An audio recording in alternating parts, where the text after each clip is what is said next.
Now loading this month's Leadership Live, where we dive in deep with today's top MedTech leaders, allowing you the chance to learn from the best. Leadership Live starts now.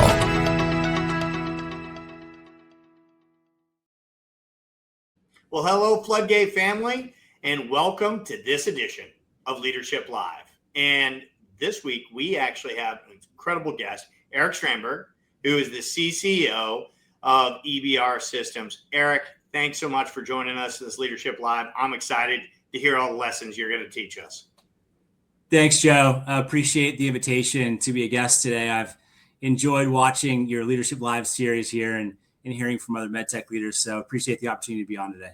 Absolutely. Now, Erik, I've gotten to know you for a lot of years and know you well, but people listening don't. So tell us a little bit about Erik Strandberg, and then also we want to learn some of the awesome stuff you're doing at EBR Systems. So share that with us as well. Yeah, absolutely, Joe. Thanks. So my professional background has been really entirely in the medical device space, focused on cardiac for the past 23 years. I spent the majority of that time kind of learning, growing with some of the key strategic players. So Guidant Corporation is where I started my journey. They were acquired by Boston Scientific. Then I moved to Jude Medical for about a decade. They were acquired by Abbott. And then figured I'd established kind of a pretty good base in the med device leadership and sales space, and then made my move into the startup world with kind of a mid-stage company at AtriCure. And then the past year and a half with more of an early stage company in EBR Systems, moving in pre-commercialization and then launching our new category. Across those companies from a therapy perspective, I've been focused on cardiac rhythm management, cardiac ablation, left atrial appendage management, so Watchman, and then heart failure. And that heart failure really is a big focus for us here at EBR. We received FDA approval back in April, just prior to our largest meeting of the year, Physician Congress, Heart Rhythm Society meeting. It's kind of like our Super Bowl from our side in the cardiac rhythm space. And so we've launched a new device that's about the size of a cooked grain of rice, and it goes inside the left ventricle and it paces the heart. And so we have the world's only leadless left ventricular endocardial pacemaker. And so we're pretty excited about that. And we're in the midst of a pretty exciting rollout and scale up for commercialization. Yeah, you guys have seen just a lot of excitement, a lot of adoption in the market. Congratulations. But taking something new to the market is hard, so it takes great leadership. And I'm curious, as you've been Abbott and, Guidant and some of the St. Jude, some of the best companies in the space, and seen a lot of great leaders. And so I'm curious what you, see as some of the key attributes, in this unique space to be a good leader. Yeah. I've been fortunate to have some great mentoring. I mean, and I think that first and foremost, that's probably the most important lever you can pull as you try to learn and grow professionally, no matter what you're doing. If you're cutting grass, or you've got a pet company, or your med device, having good mentorship is going to help you along the way. And so for me, I think one of the key attributes is hiring well. And obviously that resonates with Floodgate and you today because the partner you've been with us, but hiring well, but then also empowering your team to be successful. So I'm a big believer that if you have to actively manage a salesperson or a sales leader on a regular basis, you've made a less than ideal hire. We should be more focused on leading folks to achieve great success, and they should feel that you're empowering them really to develop versus micromanage them. Nobody likes to be micromanaged. And I think great leadership in MedTech specifically requires you to provide your teams with a couple things that are non-negotiable: clarity and consistency. Clarity, they have to understand where we're going as a company and why it matters for patients in our space and what success looks like so they can drive towards that. And then consistency, modeling the behaviors you'd expect and creating a culture where accountability and collaboration are recognized and celebrated so people can learn from each other within the teams. So I think that those are the kind of the key things I see in growing the leadership. I love that. Starting with that, the right person, given the right level of agency, the right clarity of direction, that creates that culture of collaboration and bringing everybody together, right? That gets that flywheel where you're not the self-limiting factor of the organizational growth, right? Yeah. You're able to have the individuals and the team create that over time? I think that's just absolutely wise. It was one of my leaders said one of his objectives was to read the Wall Street Journal till 10 a.m., which he wouldn't do, but it just meant he wasn't needed, right? And that's the job. I think that's a good example.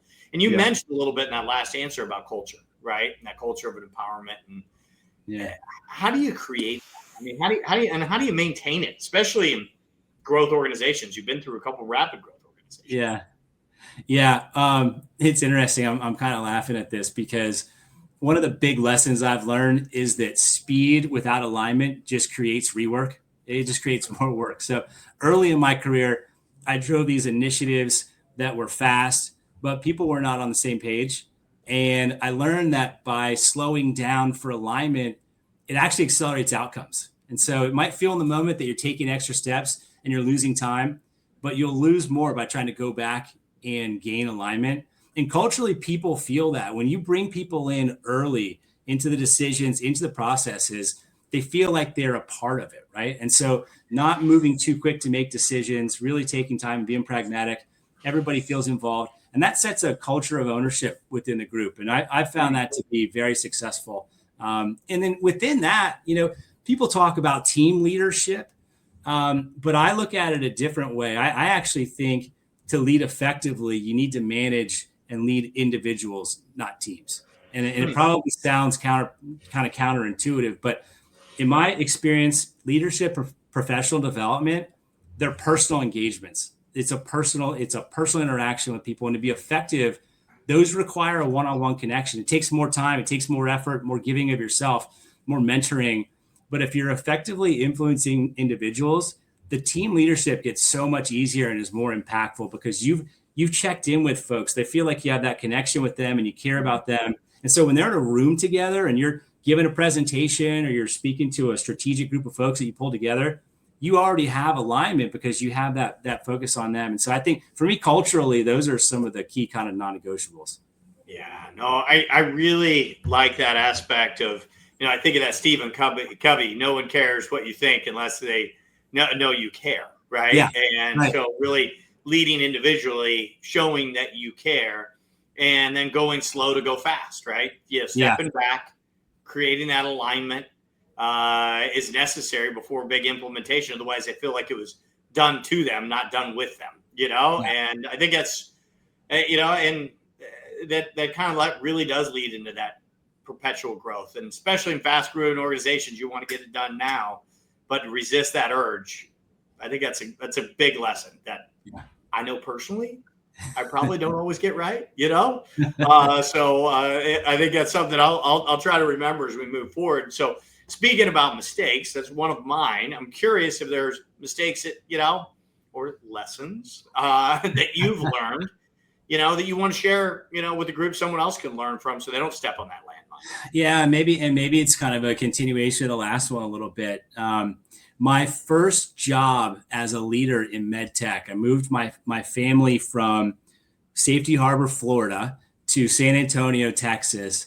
And I took over. And by the way, I had a 2.5-year-old and a 1-month-old. So my wife was absolutely thrilled about this, moving away from family and moving into that situation.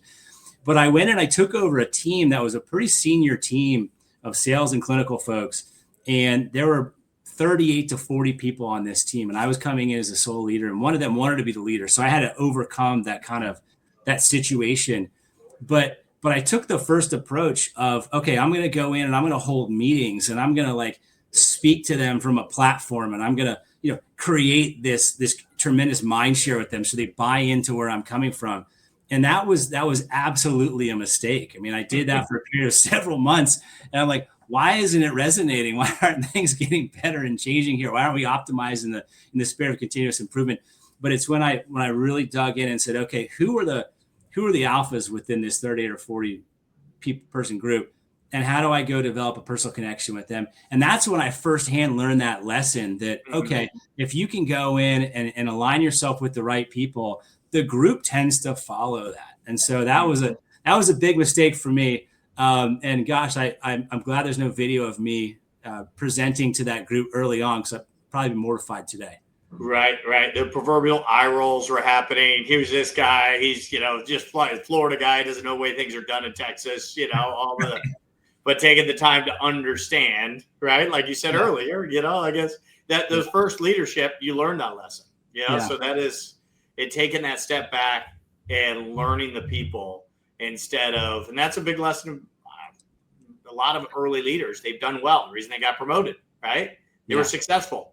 So they want to jump in and tell other people how to be successful.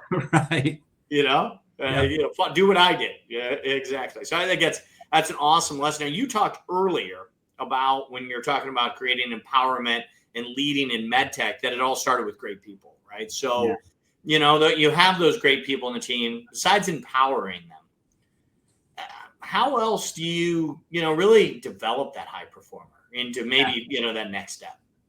Yeah, high performers, we all aspire to hire high performers, but sometimes you have to be careful what you wish for. Lou Holtz has a quote. He says, you can create a monster, but then you have to feed the monster. And when you run out of food, the monster eats you. Right. So high performers. That's a Lou Holtz quote. I hadn't heard that one. Yeah. It's a really good one. Holtz has a million of them, right? But that was a good one. And so high performers, you have to be careful, right? Because we love them because they perform at a high level. They're ambitious. They have a fire in their belly. They'll go the extra mile on their own. They're self-motivated, but you have to continue to feed them. And so I think what's really important with high performers is you have to make expectations very, very clear with them. They have to understand the boundaries in which they work. And then you give them a runway to stretch beyond what even they think they can do, because they're going to push the boundary. And so if you proactively push it for them and move the finish line a little farther down, that'll give them more to aspire to. And you'll feel like you're actually challenging them to think big. And then also coach them in real time. High performers, in my experience, typically like real-time feedback. They like more frequent touches. They want to check in. They want to understand. And so I think these short, honest feedback loops, instead of relying on annual reviews, which we all do annual reviews. We have to do them. I think everybody, Elon Musk does annual reviews. I think he tossed those out a long time ago. But it's really like there shouldn't be anything in an annual review that's surprising to somebody. Totally. Right? They should already know everything. And I talk to my leadership team on a daily basis, every single day. If we can't get on the phone because of travel, we're on text message, which is not as good as live, but it's probably the next best thing that we have available to us, or we're on Teams calls like this. And so really staying in with those folks, short, honest feedback loops on a regular basis, and then focusing on that kind of progress, purpose, progression.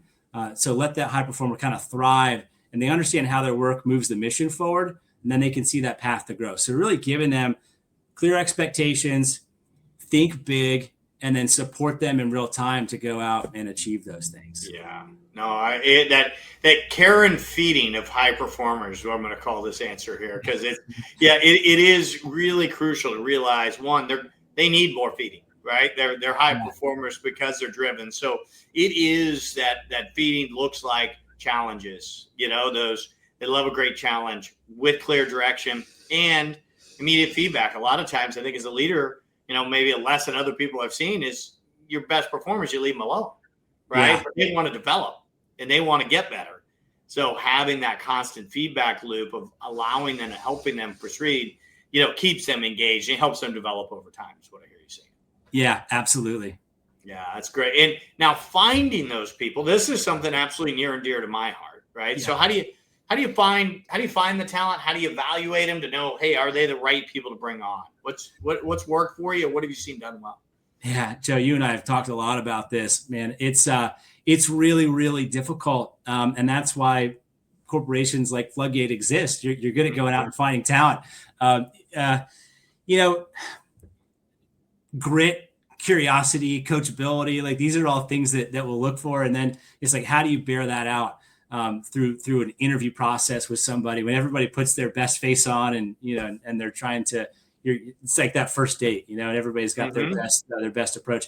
So I think people that have had to overcome adversity, I really like that. They've had to sacrifice comfort to achieve and pursue their professional success. So you can kind of get that through trying to dig into their backstory. You can feel that they're driven. They have a fire in their belly. The backstory is usually helpful in understanding why someone is doing what they're doing. I've got somebody I hired into his first job in med device back in 2008. And I hired him as a clinical rep in San Antonio. He was a 2-time Olympic swimmer. but he had never been outside of, in like the corporate world, know? And so took kind of a chance on him, two-time Olympian, not a huge chance, but, took a chance on him. He didn't know the space. And Josh grew his career unbelievably. He ended up growing.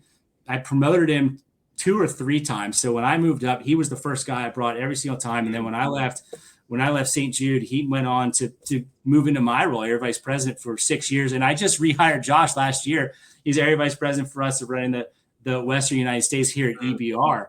And he was somebody that, through the interview process, told me how he had to wake his dad up at 4:30 in the morning because he had to be in the pool at 5 a.m. before school. And then he was practicing after school. It's like, this is a guy that's different. He's got a fire in his belly. And so you really look for those people. So I like college athletes, even though I wasn't good enough to be a college athlete. I like college athletes.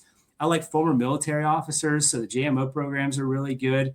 And then people who differentiate themselves, but they also have that balance with humility. Again, they're tough to find, but those are the profiles that I really look for in new talent.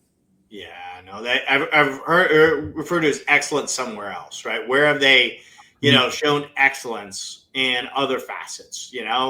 Someone that's a concert pianist, they're able to put in 10,000 hours to create mastery, right? Yeah. And so learning some of those occasions, I think it's some really good, suggestions, and then having good partners, right? You got work to do. You've got positions and people to lead, et cetera.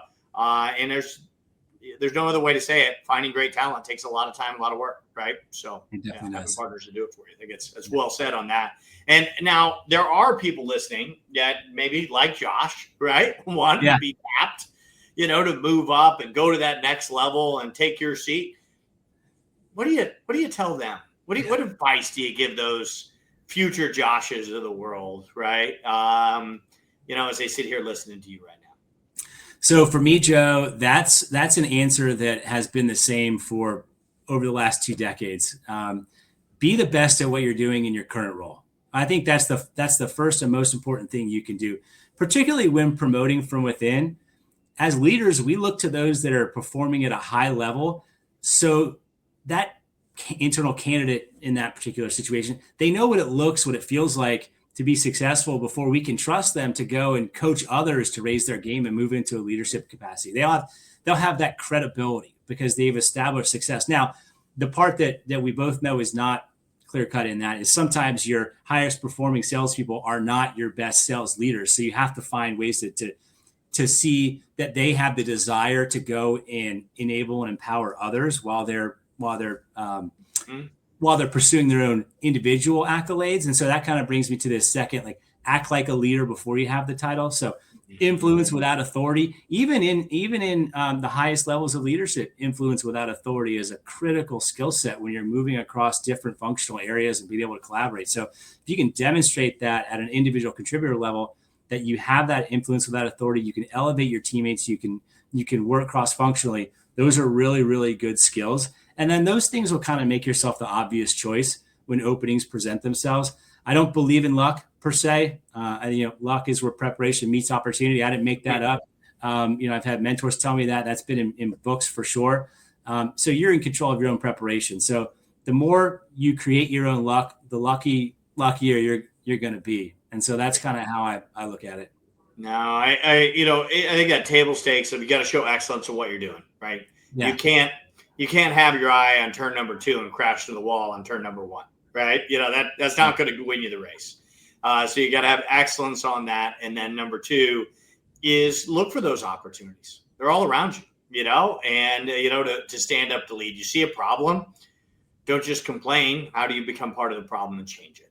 And I know in my leadership, when I looked across my organization, it was the people that were already leading were the ones that were the easy one, the easy people to look at to lead, Yeah. So I think you're exactly right. So, and knowing that that's within your control and your preparation, that is crucial as well. I think one thing you didn't say is probably crucial, especially as a fast growing organization. It's usually get easier to tap into a fast growing in leadership in fast-growing organizations than in stagnant or retracting organizations. I will say that as well. So know that if they're growing fast, they're going to need more leaders, right? So make sure You didn't mention that, but I see that full circle for sure. You're absolutely right, Joe. Particularly in an environment like I lead, where we always look to promote from within first, right? So your point is absolutely valid. We would love to bring leaders up through the organization organically. Yeah, exactly. Well, I'm going to finish off with a kind of a fun question here for you. Is your favorite superhero? The question here is more important is why. Yes, there's so many superheroes out there, and they have so many different skill sets. Maybe Captain America. I'm a big fan of the USA. And Captain America is a cool name, and he's probably not the flashiest or the strongest of the superheroes, but he's pretty courageous. Has a strong set of values. I think if I've seen enough of the Marvel movies with my boys, he protects his team. I'd say, strong purpose, checks his ego at the door. So maybe, that's the kind of leadership that I think resonates with me, maybe both personally and professionally. Captain America. That's my answer. I like it. I like it. The values of Captain America, and I would agree. He's got a pretty cool shield as well. So, that does a lot of things. So, guys, if you have additional questions, please comment below. We'll be monitoring this and would love to answer it. And if anyone's interested in EBR Systems or connecting with you, Erik, what's the best way for them to learn more about what you guys are doing or connect or be part of the team? What would you recommend? Yeah, Joe, we're all over LinkedIn. We try to have a pretty steady pace of posting on LinkedIn. We're actually going to be building our social media strategy, accelerating that in 26. But if they have your contact information, obviously, you know how to get in touch with me as well. But a couple of different avenues there, and we'd love to hear from folks. Awesome. Erik, I know I learned a ton, and there's one I'm going to take away immediately, to bring alignment down before we move too fast, slow down to go fast. I got to constantly remind myself on that. I'm sure there's a lot of other people that are listening here that have gained from your knowledge. And I do appreciate you taking the time and sharing your decades of experience in this MedTech community. So thank you. Joe, thanks for the opportunity today. Really appreciate and all the best to you and Floodgate. Look forward to talking with you again soon. Sounds good. Thank you. Bye-bye.